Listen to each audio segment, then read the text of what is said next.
Nous voici pour la troisième et dernière vidéo de cette série consacrée à la géolocalisation et à l'utilisation de ces paramètres pour un éclairage.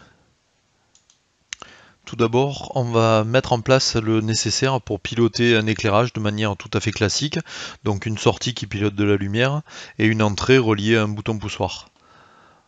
Donc je vais programmer une sortie pour l'éclairage de notre chemin, donc la même que tout à l'heure. Je vais rentrer en mode programmation, ça sera plus lisible. Et ici, on remet notre sortie en mode bistable, ce qui veut dire qu'il faudra la paramétrer pour l'allumer et la paramétrer pour l'éteindre. Après ça, je vais lui associer un bouton poussoir, donc bouton d'éclairage que j'ai relié. Bon là, c'est un Oxy acheté parce que j'avais ça sous la main, mais sinon une entrée d'Oxy tout court. De type commande, normalement ouvert, et on a la possibilité instantanément de commuter une sortie, donc on va se servir de notre sortie lumière du chemin avec un type inverseur, mode bouton, ce qui veut dire que quand c'est éteint et que j'appuie sur le bouton, on allume, et inversement. Donc si je vais faire un tour dans mon mode temps réel, sur mes zones, quand j'appuie sur le bouton d'éclairage, il passe bien en alarme. Et quand je vais sur les sorties, un appui éclair, un appui éteint. Ok. Maintenant, on va créer ou reprendre notre sortie virtuelle qui va correspondre donc à une sortie qui sera 1 quand il fait nuit et qui sera à 0 quand il fait jour, donc type bistable, masqué parce qu'on ne va pas l'utiliser directement avec l'application mobile. Je vais maintenant créer une sortie temporisation qui est en fait ni plus ni moins qu'une sortie virtuelle monostable, et on va mettre la durée qu'on veut pour la durée d'éclairage de nuit en cas de détection de mouvement. Donc 180 secondes, 3 minutes. Comme dans la deuxième vidéo, on a besoin d'une entrée dédiée à la détection de mouvement, donc détection de mouvement chemin ici. Donc l'appareil pour moi il est relié sur un Oxy acheté, mais vous avez compris que ça pourrait être un Oxy tout court, ça serait pareil, du moment que c'est une entrée, ou sur la carte mère évidemment de l'adresse. Donc de type standard, puisqu'on va pouvoir se servir de cette détection de mouvement comme alarme. Là, juste pour les besoins de l'exercice, donc j'ai mis normalement ouvert, mais sinon ça serait plutôt normalement fermé avec des résistances, etc. Donc là, je l'ai relié à un bouton poussoir juste pour les besoins de l'exercice, donc c'est pour ça que c'est normalement ouvert. Comme dans la vidéo 2, on va aller créer des scénarios qui vont être liés en fait à la variable virtuelle jour-nuit. Donc quand ce scénario est activé, on passe la journée, la variable pardon, à off, et quand on est de nuit, on la passe à on. On va pouvoir maintenant créer une logique programmable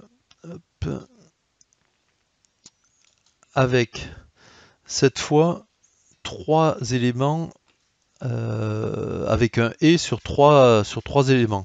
Donc le déclencheur qui va être la détection de mouvement sur le chemin, donc en temps réel comme on a vu dans l'autre vidéo, et en alarme. La deuxième des conditions, ça va être que la sortie virtuelle jour-nuit soit sur on, c'est-à-dire qu'on soit de nuit. Et enfin, la troisième condition, c'est que la lumière extérieure, la lumière du chemin, soit sur off, parce que si elle était déjà éclairée, il ne faudrait pas qu'on puisse l'éteindre, tout simplement. Voilà, donc on a 3 conditions cette fois-ci en et. Qu'est-ce qu'il nous reste à faire? Créer un événement. Si la fonction logique est vraie, elle va aller éclairer la lampe. Ajouter. Notre cible, j'aurais pu changer le nom, j'ai oublié de le faire. Donc logique programmable. et il va faire quoi?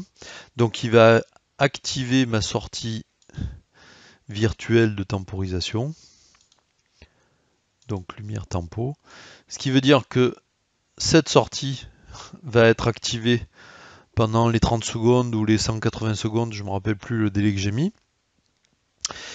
Et maintenant, on va ajouter deux événements qui vont faire quoi? De type sortie. Donc si la sortie lumière tempo est à 1, donc pendant 180 secondes, elle sera 1. À ce moment-là, je vais activer la lumière du chemin. Et le deuxième événement, si la sortie tempo lumière de chemin est à off, donc au moment où elle va basculer au bout de 180 secondes, elle va rebasculer à off, on va passer à off la sortie lumière du chemin. Voilà, j'espère que c'était pas trop compliqué. Voici un petit récapitulatif. Donc après notre série de 2 vidéos, celle-ci était un petit bonus. Donc comment éclairer une lampe sur mouvement pendant une durée déterminée de par exemple 3 minutes, alors que dans d'autres usages, on a un bouton poussoir et on peut l'éclairer de manière stable et ou l'éteindre avec un simple poussoir et une sortie. Donc on a fait quoi? On a créé une sortie lumière et on l'a mise en bistable. On a créé une entrée sur bouton poussoir, donc avec une zone qui nous permet de piloter la lumière. On a créé une sortie virtuelle qui sera à 1 quand il fait nuit et à 0 quand il fait jour. On a ajouté une sortie virtuelle de type monostable qui servira de tempo, donc là on a mis 3 minutes. On a besoin d'une entrée également dédiée à la détection de mouvement, donc barrière ou détecteur classique.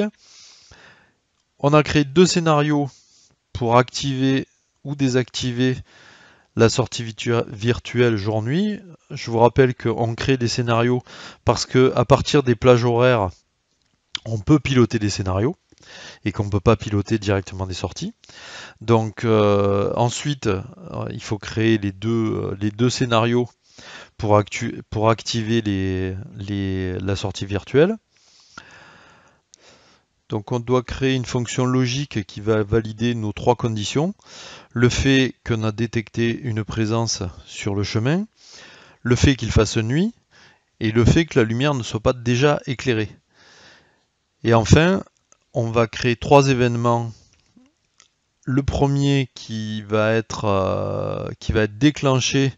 Donc si notre fonction logique est à 1, c'est-à-dire si les trois conditions sont validées, à ce moment-là, on va démarrer notre tempo.